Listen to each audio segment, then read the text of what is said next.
Hello, I'm Ethan, and this is the Rescue Report.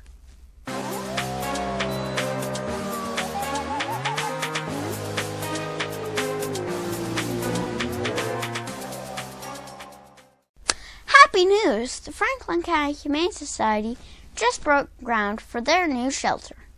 By Christmas 2022, the animals of Franklin County will never have to worry about their shelter flooding again. It will be the best Christmas present ever. In other shelter news, the Humane Society recently met a fundraising match challenge. A local humanitarian promised to match any funds donated up to $200,000. Awesome! Thank you to everyone who donated, and you, nameless benefactor, for caring about these animals. In national news, the city of Overland Park, Kansas, repealed their breed ban, which had been in effect in 15 years. Any dog with the physical characteristics of a pit bull had been banned within that city. The city has decided instead to focus on the physical behavior of the animals, not its characteristics. Good job, Overland Park. Progress! It's happening! And now on to our big story. Being deployed far away from home can be very lonely. Oftentimes, deployed service members befriend local animals. These animals are known as battle buddies. And their companionship means a lot to these men and women. I recently had the opportunity to speak with a veteran about his cute cat Stanley. Stanley was born on a base in Kuwait and became a close friend to Staff Sergeant Daryl Casey. Stanley came to Kentucky with the help of British charity organization Nowzad. Hello. Today we're talking to Daryl Casey, an American veteran who was able to bring his battle buddy cat Stanley home thanks to the help of a charity organization known as Nowzad. Hello, I'm Ethan. Welcome to the Rescue Report. Hey, Ethan. Thank you so much for having me today. You're welcome. So, what was it like to be deployed overseas? Well, it's kind of hard to describe, but it's at the end of the day, it's just very lonely because you're over there, you're kind of by yourself. I mean, you're with a bunch of people, but you're kind of by yourself, so the problems you have, the things that go on, you don't really have anybody to share that with while you're there. So, how'd you meet Stanley? Well, Stanley was actually born while I was there on the base. We had the base allowed us to have cats at the flight facility on the base because they kept the rodents and stuff like that away from our helicopters. So there was a mama cat, and she had her little babies, and I mean they were literally born. I was there when Stanley was born, so they were literally born right under the steps of our little office trailer. Cool. So how did Stanley help you with the stress? Oh my gosh.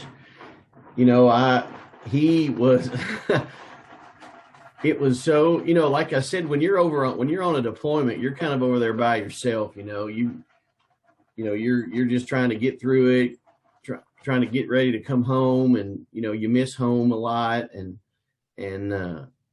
so Stanley was born, and he and I just kind of hit it off. I mean, he really, he helped me get through the loneliness of being over there, and it was so nice to have something there, a little cat that just really liked being with me and just like hanging out with me for no reason. I mean, he and I just kind of hit it off. He was one of 7 kittens that were born, and he and I just kind of hit it off, and just having him there just something to pet on and love on. Just really, really meant a lot, and really it kind of saved me.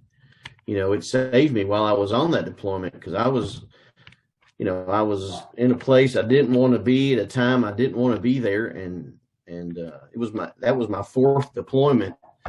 So things are. It was just not a good time for me to be away, but I was. But man, he just really he really saved my life, honestly. Cool.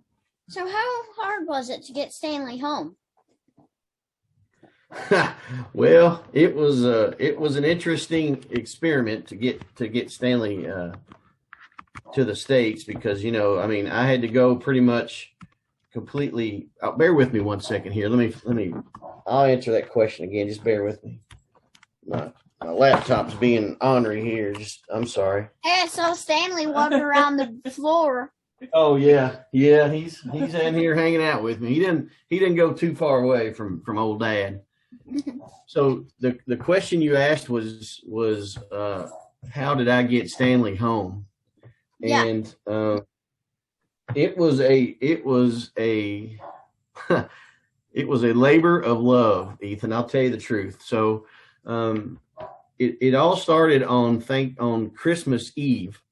We're sitting in our offices, and it's Christmas Eve, and my boss, my supervisor, says, well, look, we're going to shut down flight operations. We're going to shut down all the aircraft maintenance so you guys can go home, can go back to your trailers. And I'm thinking, well, what am I going to do back in my trailer other than just be lonely and miss home? So I decided I'm just going to stay in my little office trailer for a little while, just to kind of, I didn't want to be in my little room by myself. So I thought I'll just hang out here in the office trailer and listen to some music or something. And so it's probably around 9:00 at night, and I hear this little scratching on the door, and I open up the door. Well, there sits Stanley. And I'm like, well, come on in, buddy. And he comes in the office with me, and I'm sitting there, and I'm just real lonely and sad because I'm away from my home and my family on Christmas. And Stanley just jumps up in my lap, and he puts his little head right here on my chest and kind of looks up at me like, it's going to be okay, man, because I'm here with you. And I thought, and right at that moment, I decided I'm going to get this little cat home some way, somehow. I'm going to get this cat home. So the first thing I do is I call my wife, Becky, and I'm like, Becky, remember that little cat I told you about? She said, yep. I said, well, his name's Stanley. And she said, oh boy. Well, then once she knew his name, she knew that this cat was going to come home somehow.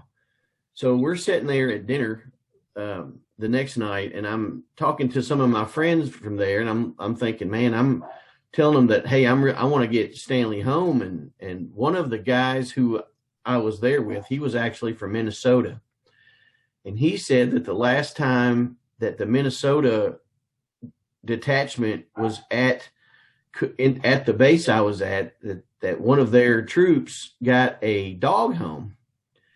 And I said, well, how did they do that? They said, well, I can't remember, but let me try to get some information. And it wasn't 8 hours later, I had a phone number to a contact in Kuwait City. So now we're about an hour, almost 2 hours away from Kuwait City. We're literally out in the middle of the desert, 40 miles south of the Iraq border. So we're out in the middle of nowhere.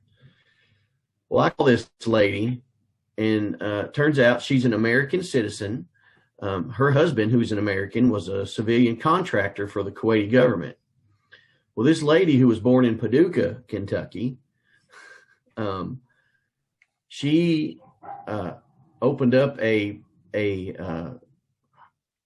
so her job that she kind of started was, let's just say, for example, that you are a businessman and you live in overseas and you have to go into Kuwait for a certain time of the month or for a certain distance or length of time during for your job, and you bring your family over to Kuwait for, say, 6 months. Well, part of that is you would bring your pet. Well, the job that Karen, who the lady's name, started was she was doing the importation and exportation of these families' pets. And one of the side things she kind of started was helping troops get animals out that they had met and kind of adopted in country. She was helping them get them out of the States. So I got her number, and I'm like, wow, this is great. I've got somebody who can help me. Well, the next thing I've got to figure out is how to get a carrier, because, I can't just, I've got to put Stanley in a big carrier to get him to her. She's like, she said, if you can get Stanley to me, then I can get his vet bills or I can get him to the veterinarian, get all that taken care of. I'll get him on a plane and I'll ship him overseas or to the United States. And I'm like, awesome. Here we go. Hey, I found somebody to help me do this. Well, then I got to find a carrier. So, and I'm out in the middle of the desert. There's no pet carriers out where I'm at, right? But we had some civilian contractors who worked on that base that would go into Kuwait City just about every weekend. Karen said, well, I've got a carrier. If I can just figure out a way to get it to you. So I contacted one of my friends who was the civilian contractor, and I said, hey, can you meet this lady and pick up this carrier? And he's like, yeah, no problem. So I've got the carrier all of a sudden, right? So I've got Stanley and I've got the carrier. Now I've got to figure out how I'm going to get the carrier and Stanley into Kuwait City to meet Karen. Well, Ethan, this was one of those situations where every time there was a problem, an answer presented itself. It was, this was meant to happen, because every time I had a problem or an issue, an answer came up. So Karen says, well, in order for this to happen, I've got to get some money from you to pay for Stanley's vet bills and to pay for his plane tickets. And I'm like, sure, no problem. She goes, well, I need it in Kuwaiti. The Kuwaiti, it's called a dinar. It's their version of a dollar. And I'm thinking, well, how am I supposed to get, I'm out in the middle of the desert, right? How am I supposed to get this Kuwaiti money?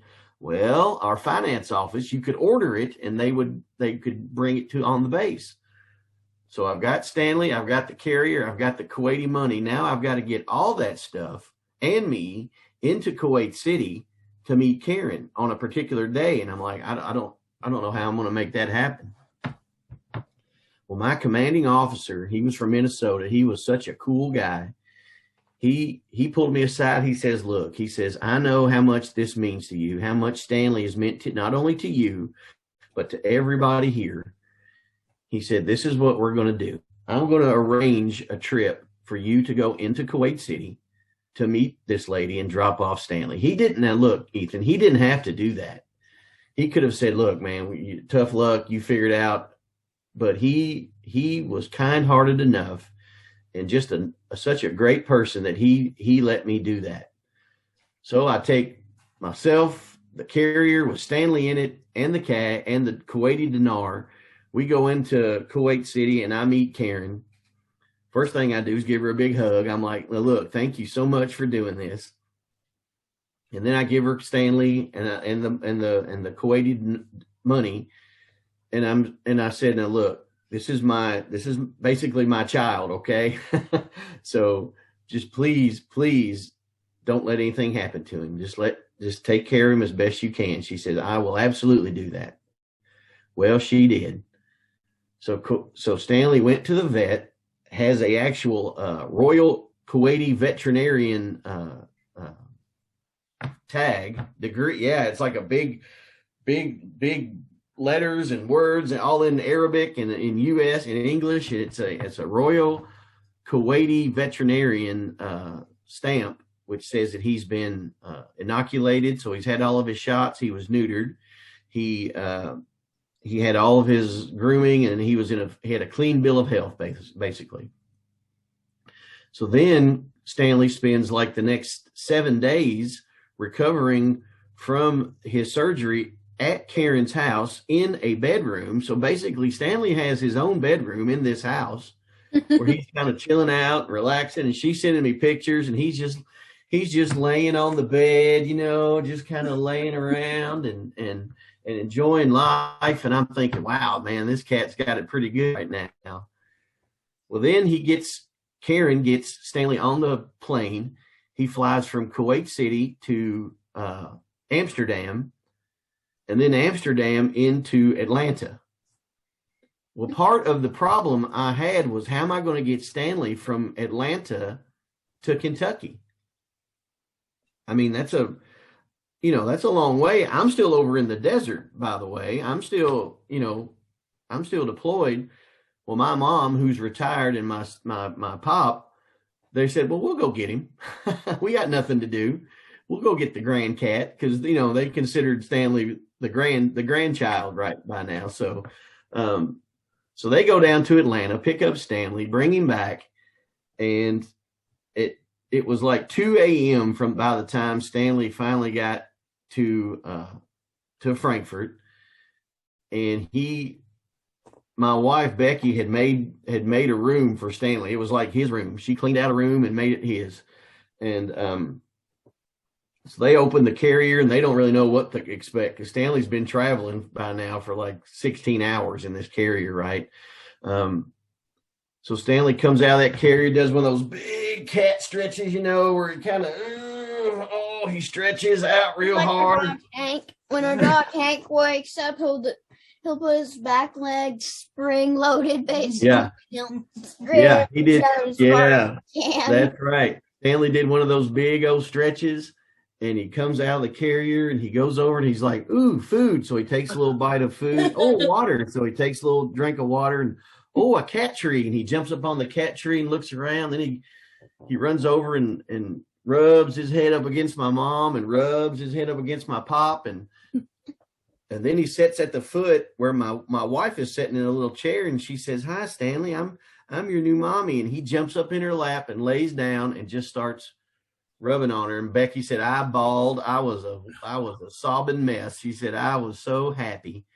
And I was watching it all on video, because I was still overseas. And would you believe that little rascal got home almost a month before I did?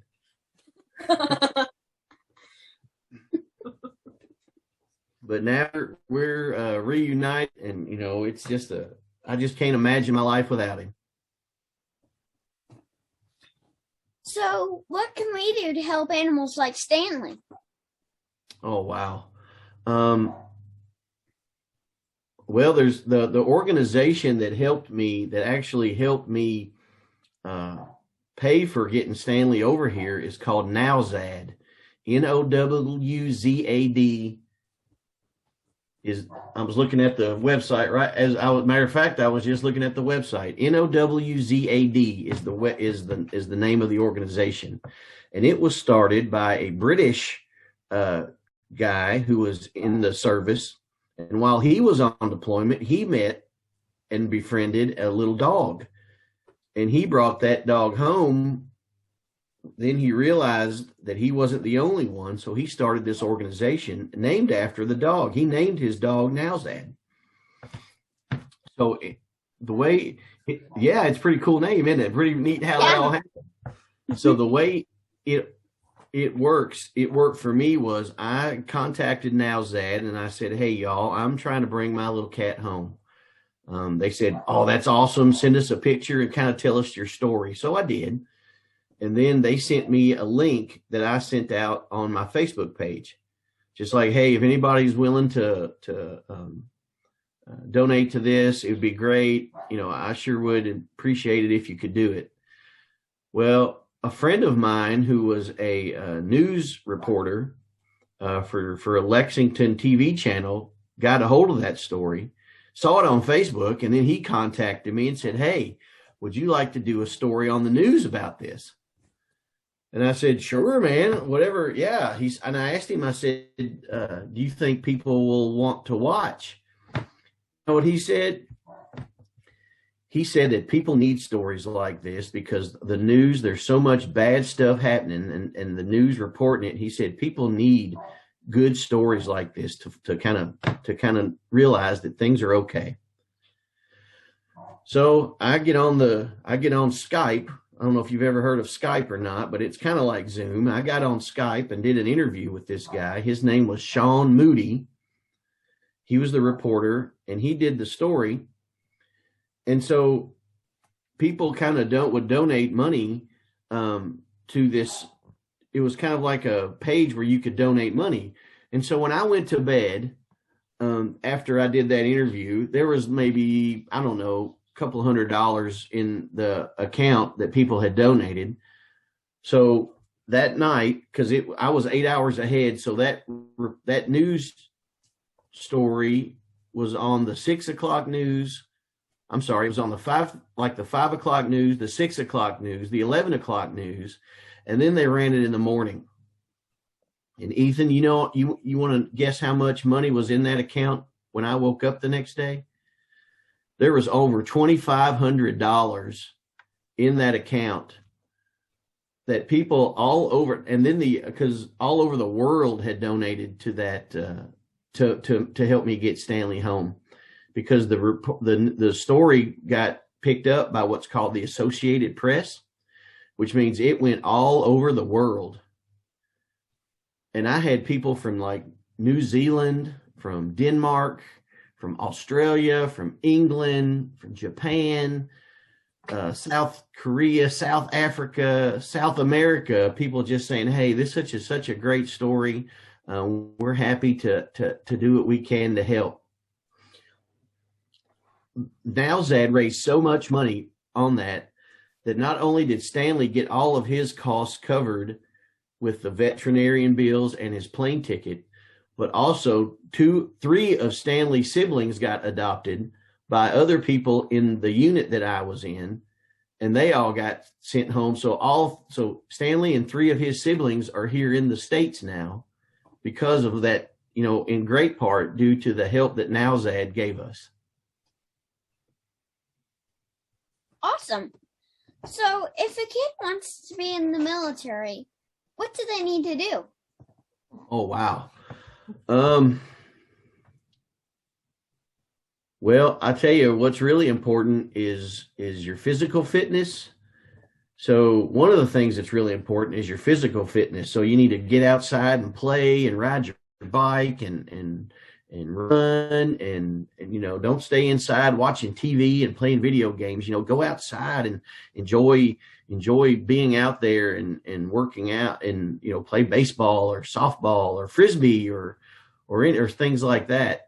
Another thing that's important is you do well in school. Study, take a lot of classes. Like, for instance, I was a helicopter mechanic, but I was also a crew chief. So I flew in the helicopters as well. And I did that for my entire career. And I had the best time I could have imagined in the service doing that. But you have to be able to know how to work on things and figure things out. So school is very important. Do well in school and try very hard to get good grades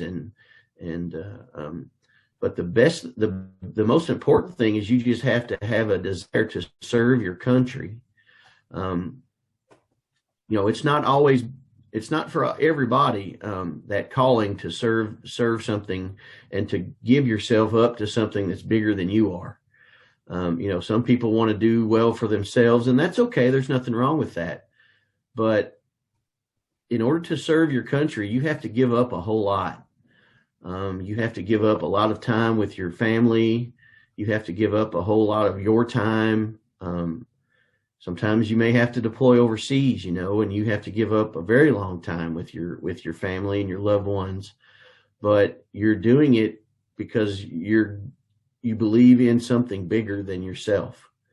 So those are kind of some of the things people need to think about and do well at in order to deploy or to be in the service. Mm-hmm. Thank you so much for sharing your story with us, Staff Sergeant Casey. And you can follow Stanley on Facebook. His page is known as Stanley the Kuwaiti Cat. If you would like to donate to charities which help the dogs and cats like Stanley, I will add a link in the comments down below. And now it's time for our Pet of the Week. This week, we're featuring a sweet cat named Midnight. Midnight is a 5.5-year-old female. She is the sweetest cat and very good and friendly with other cats.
To adopt Midnight, contact the Franklin County Humane Society at 502-875-7297 or visit www.fchsanimals.org.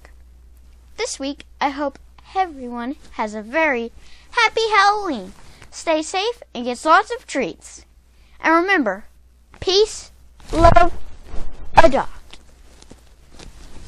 Bye!